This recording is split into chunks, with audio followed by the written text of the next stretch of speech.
कैसे हो आप सभी। मुझे आशा है कि आप सपरिवार कुशल मंगल होंगे और अपना विद्यालय का गृह कार्य बड़े अच्छे ढंग से कर रहे होंगे। देखो बच्चों, कल मैंने आपको पाठ 8 बालक चंद्रगुप्त के कठिन शब्द, शब्दार्थ व बहुविकल्पी प्रश्न करवाए थे। आज मैं आपको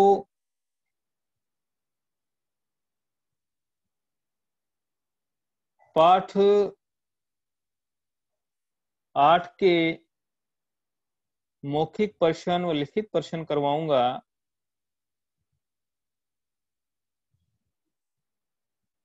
तो सबसे पहले आप मौखिक प्रश्न करें।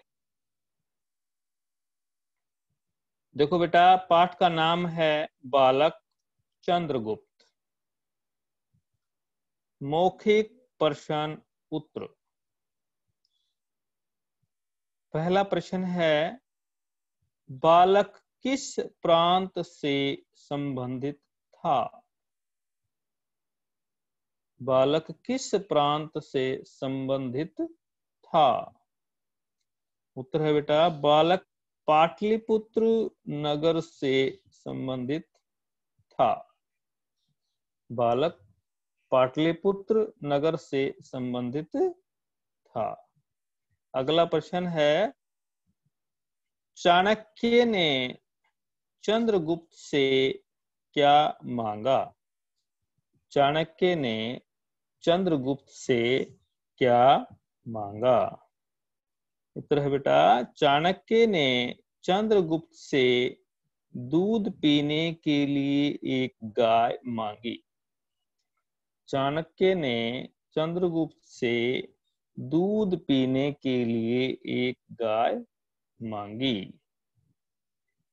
नेक्स्ट देखिए बेटा, प्रश्न नंबर 3, नंद कैसा शासक था?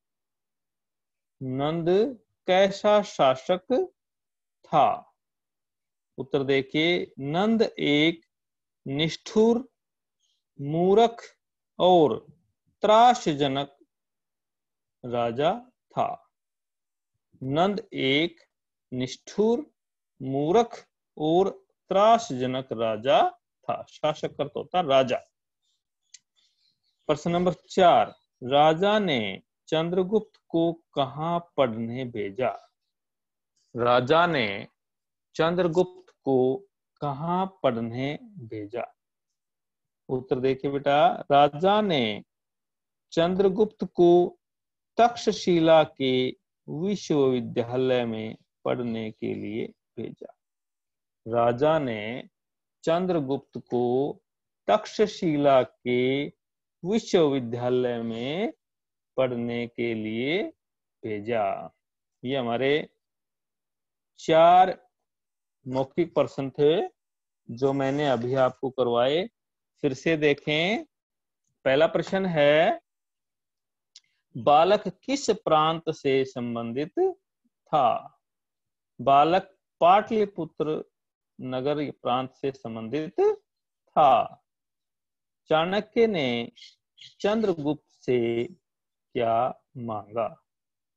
उत्तर है इसका बेटा, चाणक्य ने चंद्रगुप्त से दूध पीने के लिए एक गाय मांगी। प्रश्न नंबर 3 है, नंद कैसा शासक था? नंद एक निष्ठुर, मूर्ख और त्रासजनक राजा था। प्रश्न नंबर 4, राजा ने चंद्रगुप्त को कहां पढ़ने भेजा?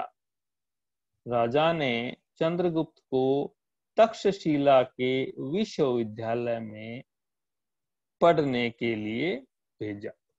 ये बेटा मैंने आपको मौखिक प्रश्न करवाए। अब इस पाठ के मैं लिखित प्रश्न करवाऊंगा। ध्यान दें, अच्छे से समझें।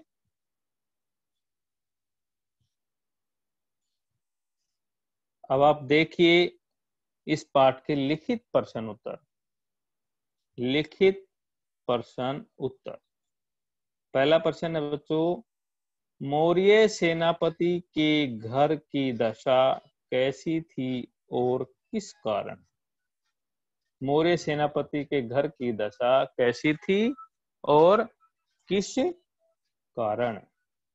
उत्तर देखिए बेटा, मौर्य सेनापति के घर की दशा बहुत खराब थी क्योंकि मौर्य सेनापति राजा नंद के पास जेल में बंद थे। मौर्य सेनापति के घर की दशा बहुत खराब थी क्योंकि मौर्य सेनापति राजा नंद के पास जेल में बंद थे। अगला प्रश्न देखेंगे बेटा, बालक चंद्रगुप्त राजा के रूप में क्या कर रहा था? बालक चंद्रगुप्त राजा के रूप में क्या कर रहा था? उत्तर है बेटा, बालक चंद्रगुप्त राजा के रूप में राजा की उदारता का अभिनय कर रहा था। बालक चंद्रगुप्त राजा के रूप में राजा की उदारता का अभिनय कर रहा था। बालक चंद्रगुप्त राजा के रूप में राजा की उदारता का अभिनय कर रहा था। अगला प्रश्न देखेंगे बेटा, प्रश्न नंबर 3, नंद की राजसभा में किस पहेली का हल नहीं मिल रहा था? नंद की राजसभा में किस पहेली का हल नहीं मिल रहा था? उत्तर देखिए, लोहे के पिंजड़े में बंद शेर को पिंजड़े को खोले बिना ही सिंह को बाहर निकालने की पहेली का हल नहीं मिल रहा था। लोहे के पिंजरे में बंद शेर को पिंजरे को खोले बिना ही सिंह को बाहर निकालने की पहेली का हल नहीं मिल रहा था। ये लिखित प्रश्न थे। एक बार फिर से देखें बेटा, तीन प्रश्न देख के अभी पहला फिर से देखें। मौर्य सेनापति के घर की दशा कैसी थी और किस कारण? उत्तर इसका, मौर्य सेनापति के घर की दशा बहुत खराब थी क्योंकि मौर्य सेनापति राजा नंद के पास जेल में बंद थे। प्रश्न नंबर 2, बालक चंद्रगुप्त राजा के रूप में क्या कर रहा था? बालक चंद्रगुप्त राजा के रूप में राजा की उदारता का अभिनय कर रहा था। प्रश्न नंबर 3, नंद की राज्यसभा में किस पहेली का हल नहीं मिल रहा था? लोहे के पिंजरे में बंद शेर को पिंजरे को खोले बिना ही सिंह को बाहर निकालने की पहेली का हल नहीं मिल रहा था। 3 प्रश्न हो गए बेटा। अब अगला प्रश्न देखिए, प्रश्न नंबर 4।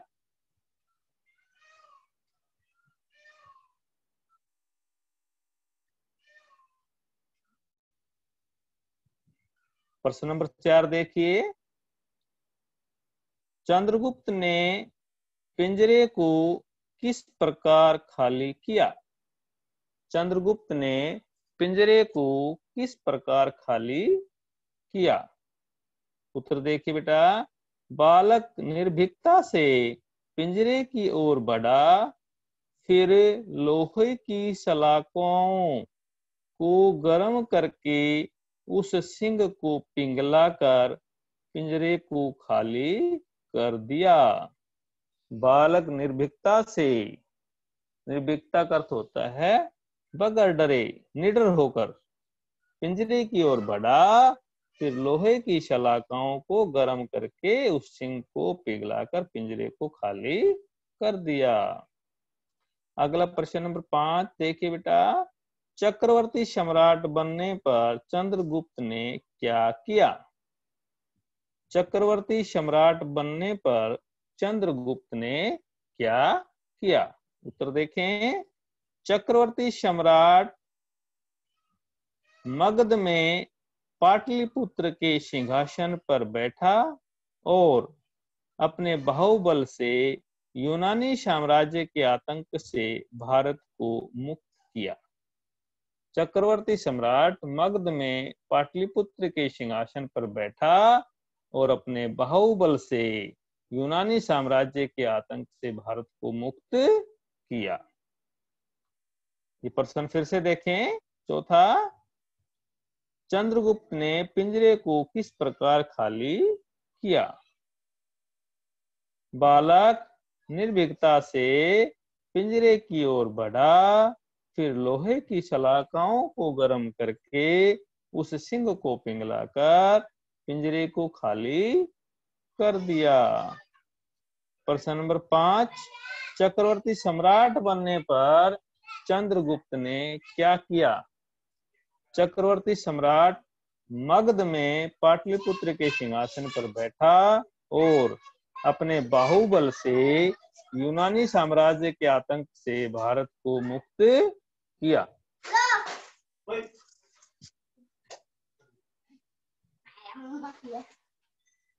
खाली स्थान भरो। नेक्स्ट है खाली स्थान भरो।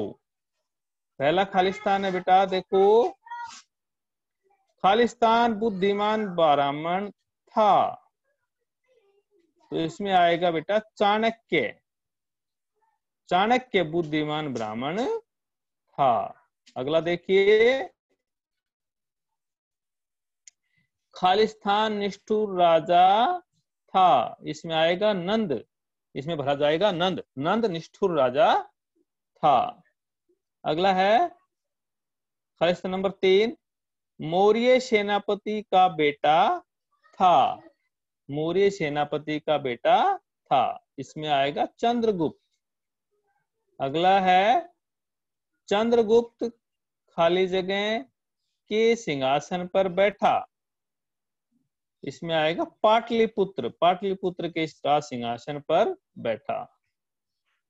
अगला है खालिस्तान नंबर 5, चंद्रगुप्त ने भारत को खाली जगह साम्राज्य की आतंक से मुक्ति दिलाई। चंद्रगुप्त ने भारत को खाली जगह साम्राज्य के आतंक से मुक्ति दिलाई, इसमें आएगा यूनानी। अब फिर से खालिस्तान देखें, बुक में भी इनको फिल कर लें और नोटबुक में भी करना है आपको। चाणक्य बुद्धिमान ब्राह्मण था। अगला खालिस्तान था नंद निष्ठुर राजा था। पहले में चाणक्य, दूसरे में आएगा नंद। तीसरा जो खालिस्तान था मौर्य सेनापति का बेटा था, इसमें चंद्रगुप्त आएगा। चंद्रगुप्त मौर्य सेनापति का बेटा था। और अगला खालिस्तान है 4, चंद्रगुप्त खाली जगह खालिस्तान के राज सिंहासन पर बैठा, इसमें आएगा पाटलिपुत्र। चंद्रगुप्त पाटलिपुत्र के राज सिंहासन पर बैठा। अगला खालिस्तान नंबर 5, चंद्रगुप्त ने भारत को खालिस्तान साम्राज्य के आतंक से मुक्ति दिलाई, इसमें आएगा यूनानी। चंद्रगुप्त ने भारत को यूनानी साम्राज्य के आतंक से मुक्ति दिलाई।